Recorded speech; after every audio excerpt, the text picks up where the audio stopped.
Greater సిటీలో వరుస చోరీలు, house breaking, jewellery షాప్లే target గా దొంగతనాలు కలకలం రేపుతున్నాయి. పక్కా రెక్కి నిర్వహించి ప్లాన్ ఎగ్జిక్యూట్ చేస్తున్నాయి ఈ ముఠాలు. పోలీసులకు ఆధారాలు దొరకకుండా జాగ్రత్తలు తీసుకుంటున్నారు. సైబరాబాద్, రాచకొండ కమిషనరేట్లు శివారు ప్రాంతాల్ని కలుపుకుని ఉంటాయి. అలాంటి ఏరియాల్లో ఎక్కువగా చోరీలు, దోపిడీలకు ఈ ముఠాలు ప్లాన్ చేస్తున్నాయి.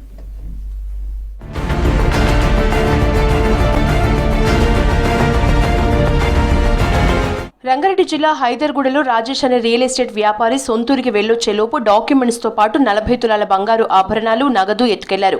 దీంతో పోలీసులకు సమాచారం ఇవ్వడంతో క్లూస్ టీమ్స్ ఆధారాల్ని సేకరించారు పోలీసులు.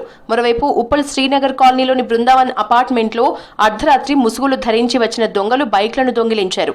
ఆ దృశ్యాలు సీసీ కెమెరాలో రికార్డ్ అవ్వడంతో వాటి ఆధారంగా దర్యాప్తు చేస్తున్నారు పోలీసులు.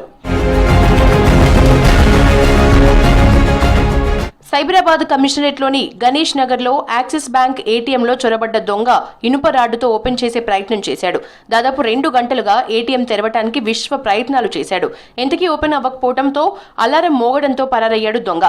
దీంతో సీసీ కెమెరాలో రికార్డ్ అయిన దృశ్యాల ఆధారంగా దర్యాప్తు చేస్తున్నారు పోలీసులు. గతంలో కూడా నగరంలోని పలు ఏటీఎంలను టార్గెట్ చేసుకుని డబ్బు ఎత్తుకెళ్లిన ఘటనలు జరిగాయి.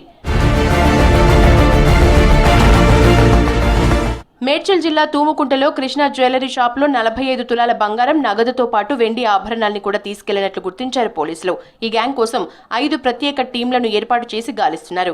రీసెంట్ గా కూడా మేడ్చల్లోని ఓ జ్యువెలరీ షాప్లో బుర్కా ధరించి ఆభరణాలు కొనటానికి వచ్చినట్లు నటిస్తూ యజమానిపై దాడి చేసి ఆభరణాలు దోచుకునే ప్రయత్నం చేశారు నిందితులు. శివారు ప్రాంతాల్లోని బంగారు దుకాణాలపై ఈ గ్యాంగ్స్ నిఘా ఉన్నట్లు అనుమానిస్తున్నారు పోలీసులు.